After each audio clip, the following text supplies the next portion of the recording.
오라버니들 안녕하세요. 남성들이 혼자서 자기 위로를 하는 것은 지극히 정상적인 행위입니다. 오히려 자기 위로를 하지 않는 사람이 이상한 사람이죠. 자기 위로는 전혀 인체에 해가 없으며 성기능 장애 치료에까지 이용되지만 아직도 상당수의 남성은 혼자 하는 것에 대한 죄의식을 가지고 있거나 기력이 없어진다거나 탈모가 생긴다는 등의 막연한 불안감을 가지고 있는 것이 사실입니다. 그런 죄의식 속에서도 자기 위로를 하는 이유는 무엇일까요? 그리고 어떻게 해야지 한 번을 하더라도 더 제대로 잘 느끼면서 할 수 있을까요? 오늘은 10배 더 느끼면서 자기 위로를 하는 방법과 자기 위로의 장점에 대해 알려드리겠습니다. 우리 남성들은 본능적으로 혼자서도 욕구를 해소할 수 있는 자기 위로 방법을 터득하게 됩니다. 어렸을 땐 방법을 잘 몰라서 바닥이나 벽에 비비면서 자극을 주기도 하지만 성인이 될수록 영원한 파트너인 오른손과 짝을 맺고 주기적으로 자신을 위로하게 되죠. 이렇게 본능적으로 자기 위로를 하는 이유는 남성 올챙이의 유일한 목적은 여성의 난자와 만나서 자손을 만들어 내는 것입니다. 옛날 원시 시대에는 한 명의 여성이 여러 명의 남자와 관계를 가졌기 때문에 다른 남성의 정자와 싸워서 승리해야지만 자신의 이세를 가질 수 있었죠. 쟁에서 승리하기 위해선 늙고 힘없는 정자는 불리하기 때문에 항상 젊고 싱싱한 정자를 유지하기 위해서 우리 남성은 자기 위로를 통해 노후된 정자를 버리고 건강하고 싱싱한 정자를 준비시켜 놓는 것이죠. 대부분의 남성분들은 군대에서 몽정하는 경험을 해보셨을 겁니다. 그 이유도 늙고 약해진 정자를 소모시키고 새로운 정자를 만들어내기 위함이죠. 자기 위로 행위는 이처럼 번식의 욕구 때문에 이루어지는 자연스러운 행위입니다. 통계 자료에 의하면 우리나라 미혼 남성은 거의 100% 기혼 남성의 47.4%는 아내를 두고도 자기 위로 행위를 하고 있다고 합니다. 이런 모든 남성들이 자기 위로 행위를 하고 있다고 봐도 무방합니다. 그렇다면 어떻게 해야 한 번을 해도 제대로 느끼고 자기 위로를 했을 때 어떤 좋은 점이 있는지 알아보겠습니다. 아직 모르셨다면 영상을 끝까지 시청해주세요. 먼저 자기 위로를 더 오래 하고 쾌감도 더 많이 느낄 수 있는 방법에 대해 말씀드리겠습니다. 10배로 느끼는 Stop and Start 방법. 1956년 듀크 대학교 제임스 시만즈 교수는 엄청난 논문을 발표했습니다. 바로 조루를 치료할 수 있는 자기 위로 방법을 발견한 것이죠. 시만즈 교수가 발견한 자기 위로 방법으로 실험을 해보니 참가자 중 무려 90%가 이 방법으로 조루를 극복했다고 합니다. 조루 치료뿐만 아니라 이렇게 자기 위로한 사람들의 잠자리 시간이 9배 정도 길어지고 애인의 만족도도 67%나 증가했다고 합니다. 시만즈 교수가 발견한 더 오래하고 잘 느낄 수 있는 자기 위로 방법에 대해 구체적으로 알려드리겠습니다. 첫 번째, 마음의 준비. 이 방법은 여태 했던 자기 위로처럼 그냥 싸기만 위한 목적을 두고 하는 것이 아닙니다. 자기 성감을 제대로 느껴보고 발달시키는 연습이죠. 오직 내 몸에만 집중할 수 있도록 준비하시고 영상이나 다른 준비물은 사용하지 않습니다. 차분한 마음으로 여유롭게 20분 정도 혼자만의 시간을 가져보세요. 두 번째, 내 몸에 집중하기. 발고부터 사정까지 총 10단계로 나눈 다음 천천히 한 단계씩 느껴보는 것입니다. 예를 들면 1단계부터 3단계까지를 밟고 4단계부터 8단계까지를 중간 단계, 9단계에서 10단계를 사정 단계, 이렇게 단계를 나누는 것이죠. 조루가 심하면 발기 후 사정 단계로 바로 넘어가게 됩니다. 평소보다 느리게 천천히 하면서 중간 단계에서 오래 쾌감을 느끼는 것이 중요합니다. 세 번째, 쉬었다 다시 하기. 이 세 번째 방법이 포인트입니다. 사정을 할 것 같은 느낌이 들면 몇 초 동안 자기 위로를 멈추고 흥분이 가라앉을 때까지 기다리는 겁니다. 느낌상 5단계 정도로 흥분도가 떨어지면 다시 천천히 자기 위로를 시작합니다. 이렇게 멈췄다가 시작한다고 해서 이 방법의 이름도 Stop and Start입니다. 이 과정을 3번 반복하고 네 번째에 사정을 합니다. 하지만 이걸 참는다는 게 쉬운 일은 아닙니다. 빨리 싸버리고 끝내버리고 싶기도 하죠. 그렇기 때문에 점점 횟수를 늘려가는 것을 목표로 두고 조금씩 횟수를 늘려가시면 됩니다. 스타트법으로 자기 위로를 하면 평소 빨리 싸고 끝내던 자기 위로보다 사정 후 만족감이 훨씬 높아진다고 합니다. 한번 사정을 하고 나면 며칠 동안은 자기 위로할 생각이 나지 않을 정도로 개운한 기분까지 든다고 해요.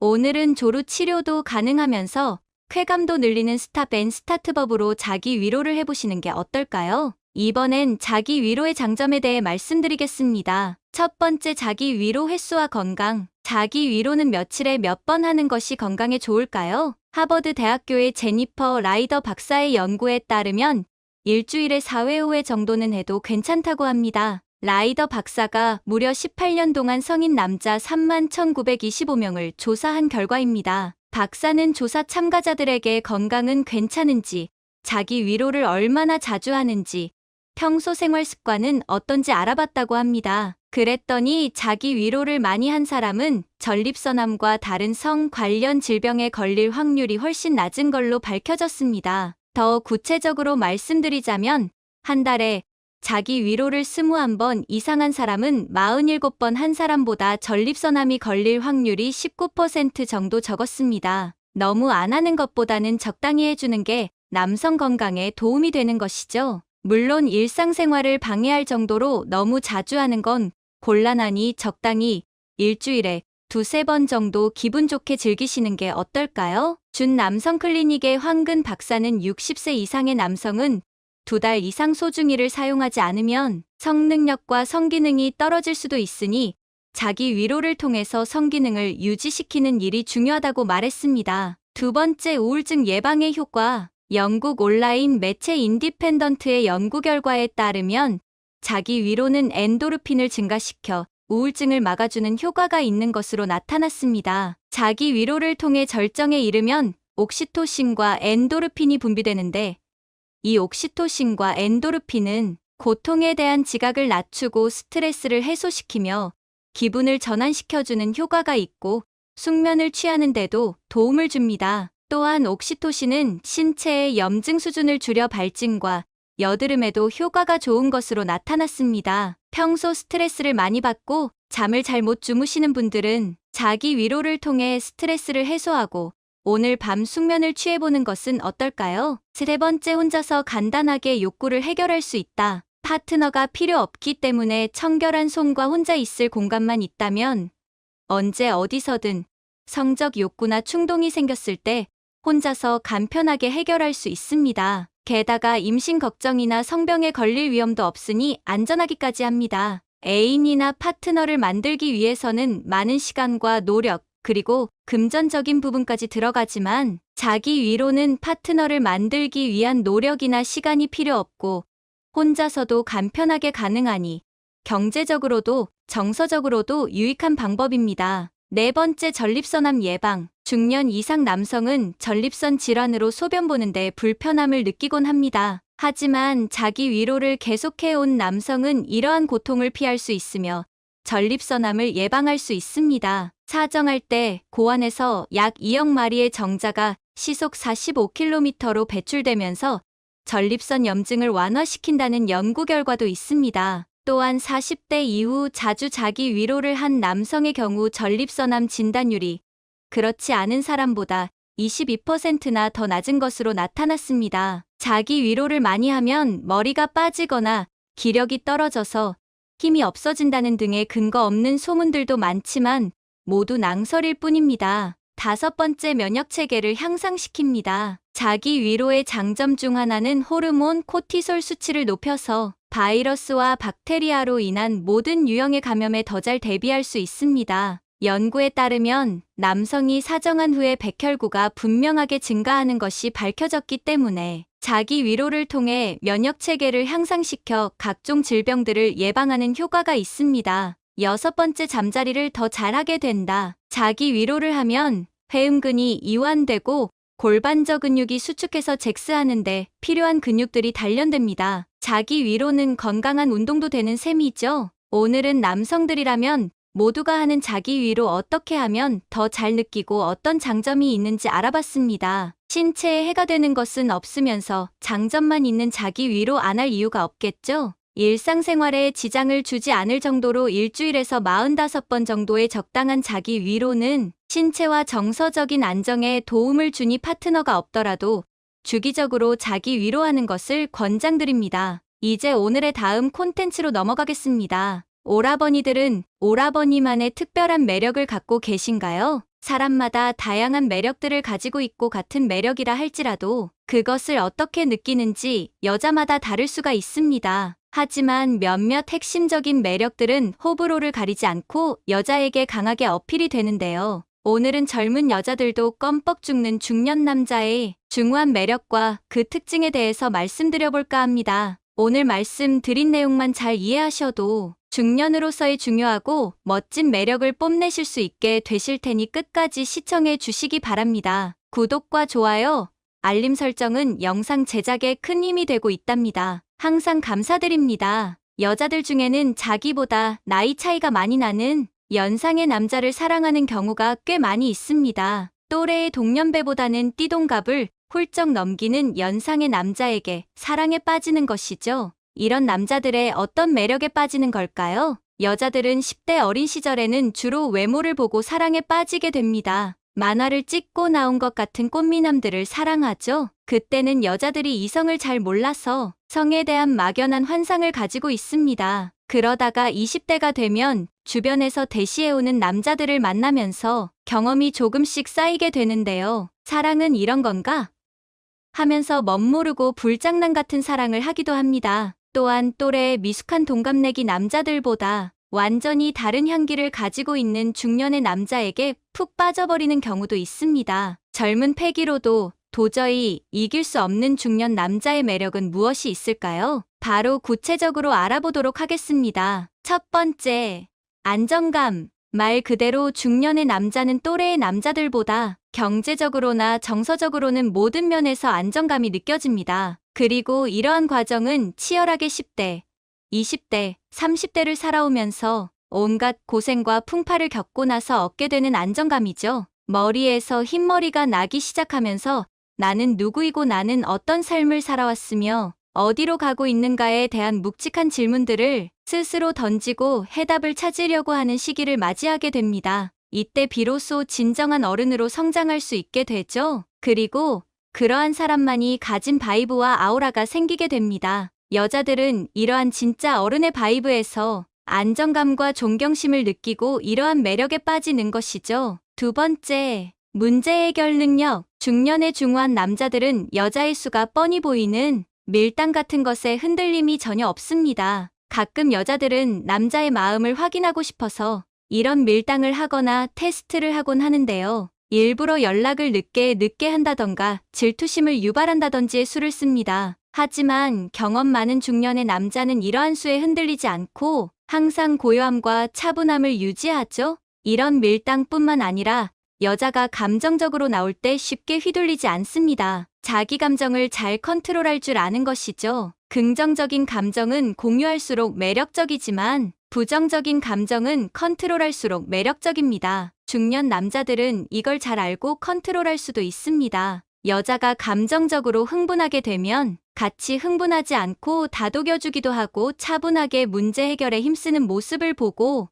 여자는 노련한 대처 능력의 매력을 느끼게 됩니다. 예전에 만났던 어렸던 남자친구는 교통사고나 시비나 사소한 갈등 같은 문제가 생길 때마다 감정적으로 변하고 허술하게 대처하는데 반해 중년의 남자는 차분하고 깔끔하게 상황을 정리합니다. 쓸데없는 자존심을 부리지 않고 신사답게 행동하는 것이죠. 여자는 이러한 행동에 불안하지 않고 내가 의지할 수 있는 사람이구나 라고 생각하며 매력을 느끼게 됩니다. 세 번째, 실행력. 젊은 남자들은 사실 본인의 경험이나 능력에 한계가 있어서 종종 여자 앞에서 과대포장하거나 지키지 못할 약속을 남발해버리는 경향이 있습니다. 의도적으로 거짓말을 한다기보다는 진심으로 꼭 그렇게 해주고 싶은 마음에 우리 언제 호캉스 하러 가자, 영덕에 대게 먹으러 가자 이런 말을 내뱉곤 하지만 막상 지키지 못하고 시간이 지나가 버리는 경우가 많습니다. 남자는 이러한 말들이 구체적인 약속을 한 것이 아니기 때문에 막상 지켜지지 않아도 크게 문제라고 생각하지 않지만 여자들은 이러한 것들을 다 기억하고 있습니다. 그리고 이런 것들이 지켜지지 않을 때 이 사람은 약속을 가볍게 하는 사람이구나, 책임감이 있는 사람은 아니구나 라고 생각합니다. 하지만 중년 남자는 확실하게 약속을 지키는 모습을 보여줍니다. 현실적인 계산들이 먼저 딱딱 나오기 때문에 더 책임감 있게 행동할 수 있게 되는 것이죠. 젊은 친구들처럼 불확실성이 크지 않기 때문에 허투루 내뱉는 말은 잘하지 않습니다. 약속을 하면 반드시 실천에 옮겨서 보여주는 편이죠. 그러면 여자는 무한한 신뢰를 하면서 마음이 깊어지게 됩니다. 네 번째, 이해력. 남자와 여자가 굉장히 많은 부분에서 서로 다르다는 건 이미 알고 계실 것입니다. 그래서 남녀가 서로 진지한 만남을 가지기 위해선 남녀의 차이를 인지하고 서로 배려할 필요가 있습니다. 하지만 젊은 남녀들은 서로를 이해하지 못하는 경우가 많습니다. 여자 입장에서는 남자를 전혀 이해할 수 없고 남자 입장에서는 여자를 전혀 이해할 수 없기 때문에 많은 갈등과 문제가 생겨나는 것이죠. 하지만 중년의 남자는 경험을 통해서 어느 정도 여자라는 동물에 대한 이해도가 있기 때문에 여자와 마찰이나 갈등이 생기더라도 굳이 맞닥뜨리기보다는 딸을 대하는 아빠처럼 그냥 이해해주며 져주게 됩니다. 그냥 그러려니 하면서 이해해주고 넘어가는 것이지요. 그리고 여자들은 이러한 모습에 깊은 감동과 감사함을 느끼고 매력도 느끼게 됩니다. 물론 여자도 남자에 대해 이해해주고 배려를 해주어야 지만 젊은 여자들은 경험이 적고 미성숙하기 때문에 아직 진정한 어른이라고 할 수 없죠. 다섯 번째, 자신감. 중년이 되면 자기가 오랜 시간 추구해온 일에 어느 정도 경지에 오르게 됩니다. 직업적인 성취를 이뤄서 어떤 자신감 또는 취미나 예술 쪽에 공을 들인 일들이 이제는 어느 정도 프로 수준으로 올라오는 단계이죠. 또한 분야를 막론하고 모든 부분에서 경험치가 쌓이기 때문에 굉장히 현명해지게 됩니다. 그래서 대화를 해도 대화 자체가 굉장히 유익하고 즐거워집니다. 여행가라면 전 세계를 누비고 안 가본 곳이 없을 테니 얼마나 해줄 얘기가 많겠어요. 그리고 캠퍼라면 완전 캠핑 도사가 되어 있겠죠. 이런 자신감들이 오랜 시간 축적되어 온 중년의 남자는 진정한 의미에서 자신감을 가지고 있고 여자는 이러한 남자의 자신감에 큰 매력을 느끼게 됩니다. 여섯 번째, 삶의 철학. 젊은 남자들은 무조건 돈, 성공에만 집착하는 경우가 많지만 중년의 남자는 온갖 고된 시련과 풍파를 견뎌오면서 자신만의 삶의 철학이 생기기 마련입니다. 어떻게 보면 꼰대처럼 보일 수 있지만 오직 돈 성공에만 눈이 멀어 휘둘리는 젊은 남자들에 비해 상당히 어른스럽고 성숙해 보입니다. 자신만의 인생 철학을 갖고 있는 중년의 남자는 쉽게 휘둘리지 않고 깊은 호수처럼 잔잔하며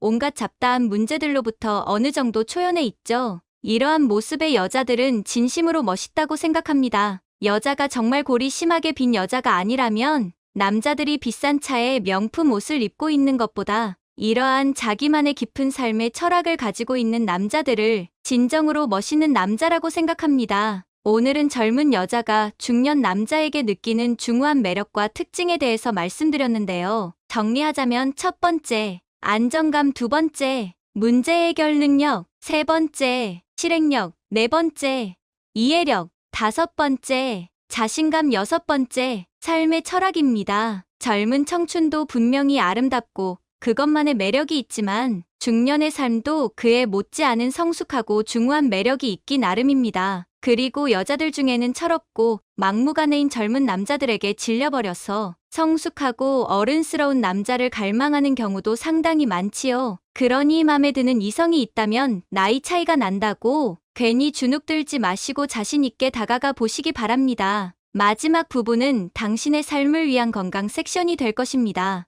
의학의 아버지라 불리는 히포크라테스는 음식으로 고치지 못하는 병은 약으로도 고치지 못하고 약으로 고치지 못하는 병은 의사도 고치지 못한다. 모든 음식을 당신의 약으로 삼고 의사로 삼아라 라는 말을 했다고 합니다. 그만큼 평소에 어떤 음식을 먹느냐가 건강에 미치는 영향은 생각 이상으로 크다고 볼 수 있는데요. 이번 시간에는 의사들은 거의 먹지 않는다는 음식에 대해서 한번 알아보도록 하겠습니다. 첫 번째로 아이스크림인데요. 영양학 박사인 마이클 허트는 사람에게 가장 해로운 음식으로 아이스크림을 꼽았을 정도로 인체에 나쁜 영향을 미친다고 합니다. 다양한 맛과 독특한 아이스크림 이름으로 사랑을 받는 한 체인 본사 창업주의 외아들이자 유일한 상속자였던 존 라빈스는 엄청난 재산과 상속권을 모두 포기하고 아이스크림도 절대 먹지 않는다고 하는데요. 존 라빈스의 이런 결정은 공동 창업주 중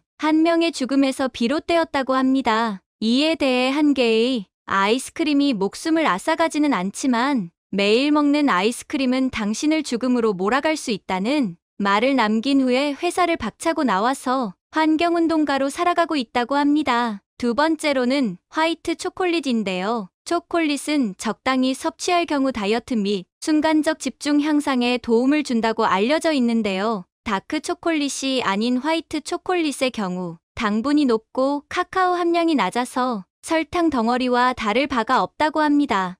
따라서 초콜릿을 섭취할 경우 화이트 초콜릿 대신 순수 카카오 함량이 높은 다크 초콜릿을 선택하는 것이 좋습니다. 세 번째는 통조림 음식인데요. 통조림 캔 재질에는 대체적으로 주석이나 스테인리스, 스틸과 알루미늄 사용된다고 합니다. 또한 식품과 접촉하는 캔의 내부가 녹쓰는 것을 방지하기 위해서 절연성과 접착성이 뛰어난 에폭시 수지 코팅을 이용한다고 하는데요. 이 에폭시 수지는 비스페놀 A가 원료 물질로 사용되었기 때문에 보관 및 유통 과정에서 환경 호르몬인 비스페놀 A가 아주 작은 양이라도 용출될 가능성이 있기 때문에 가급적 가공된 음식의 경우 유리병에 담긴 것을 구입하는 것이 좋다고 합니다. 네 번째는 가공육인데요. 햄이나 소세지, 베이컨과 같은 가공, 육은 간편하게 섭취할 수 있다는 장점이 있지만 지방이 다량 함유되어 있고 콜레스테롤도 많으며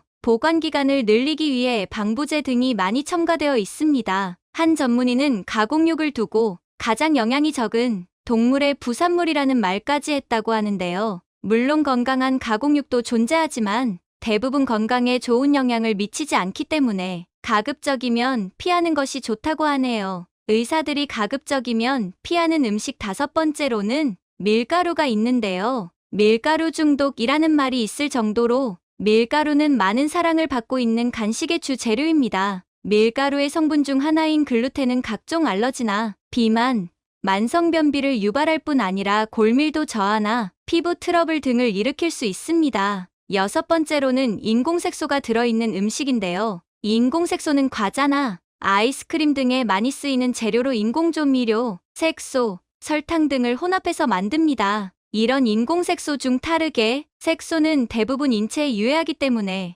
유럽에서는 거의 사용이 금지되어 있는데요. 따라서 이런 타르게 색소가 들어있는 경우라면 섭취를 피하는 것이 좋습니다. 다음으로는 다이어트 음료가 있는데요. 흔히 제로칼로리로 알려진 다이어트 음료는 칼로리가 없는 대신 인공감미료가 많이 들었습니다. 이런 인공감미료는 뇌에 치명적인 영향을 줄 수 있기 때문에 피하는 것이 좋다고 합니다. 여덟 번째로는 마가린인데요. 의사들은 마가린은 버터보다 기름 함량이 높으며 트랜스 지방이 많기 때문에 마가린 대신 버터를 드시는 것이 몸에 덜 해롭다고 말합니다. 아홉 번째로는 팝콘이 있습니다. 영화를 볼 때 흔히 먹는 팝콘에는 다량의 트랜스 지방이 함유되어 있으며 맛을 내기 위해 인공버터, 기름이나 인공조미료 등을 사용하기 때문에 건강에 나쁜 영향을 미친다고 합니다. 의사들이 먹지 않는 열 번째 식품에는 옥수수 시럽이 있는데요. 옥수수 시럽은 디저트를 만들 때 많이 사용하는 재료로 설탕보다 당도가 6배가량 높아 음료 등에 주로 쓰인다고 합니다. 이런 시럽의 단맛이 지방과 결합하게 되면 중독 현상을 일으키기 때문에 과도한 섭취로 이어질 수 있어 건강에 악영향을 미친다고 합니다. 여기까지 의사들은 먹지 않는다는 음식에 대해서 알아보았는데요. 오늘 내용 도움되셨나요? 구독과 좋아요, 알림 설정 꾹꾹 눌러주시고요. 저는 다음에 더 알차고 유익한 내용으로 다시 찾아뵙도록 하겠습니다. 시청 감사합니다.